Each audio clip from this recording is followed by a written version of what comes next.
ارتفاع صادم في درجات الحرارة حول العالم في وقت من السنة يفترض أنه موعد انقلاب شتوي اعتيادي يعقبه موجات برد شديدة وهطول ثلوج كثيفة.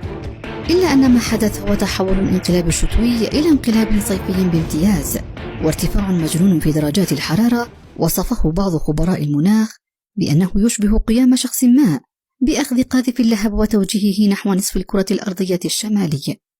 إلا أنه إذا عرف السبب بطل العجب، والسبب ليس ما تروج له الأمم المتحدة في مؤتمرها الأخير للمناخ كوب 28 بأنه بسبب الاحتباس الحراري وظاهرة النينو وثاني أكسيد الكربون، فهذا القول هو فقط مجرد محاولات يائسة لصرف العالم عن معرفة السبب الحقيقي خلف ارتفاع حرارة كوكب الأرض.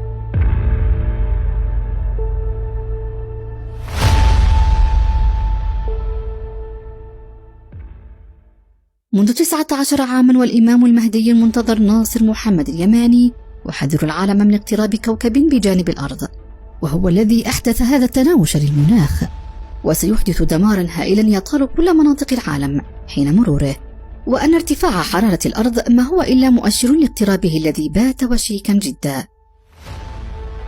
هذا الكوكب هو كوكب صقر، الكوكب الطارق، والذي يسميه علماء الفلك بكوكب نيبيرو أو كوكب إكس أو الكوكب العاشر، وما هو إلا كوكب جهنم، والذي بدأت حرارته تصل إلى كل أرجاء المعمورة.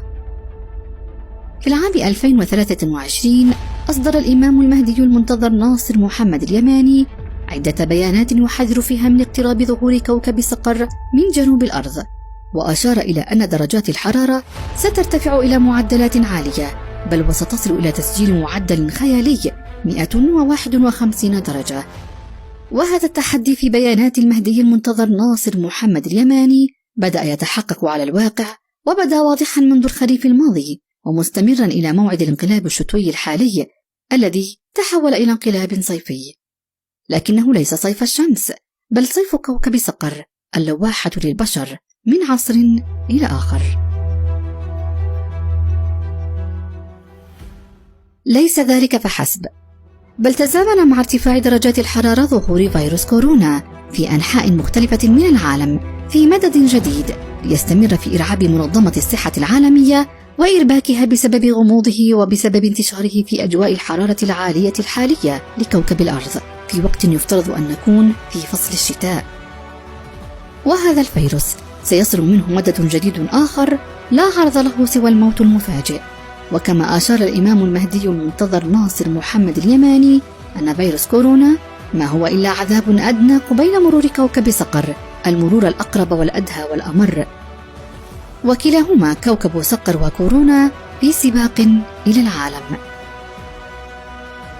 وقد يتساءل من يتابعنا وكل باحث عن الحق عن سبب هذا الغضب الإلهي العظيم الذي ينتظر العالم، وهو تساؤل في غير محله لما نراه من ظلم وجور قد ملأ الأرض من قبل شياطين البشر مفتعلي الحروب والتفرقة والفساد في الأرض، وبسبب بعد الناس عن خالقهم وعن عبادته العبادة الحق وتفرقهم إلى مذاهب وأحزاب عديدة ضيعت معها الدين والدنيا وضيعت معها العباد.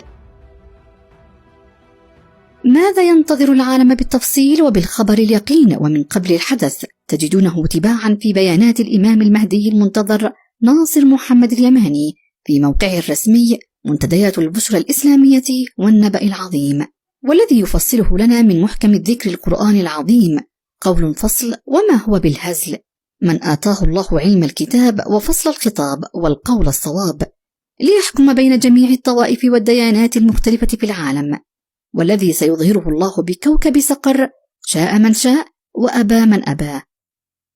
وما ظلمهم الله ولكن كانوا أنفسهم يظلمون. صدق الله العظيم. فانتظروا إنا منتظرون.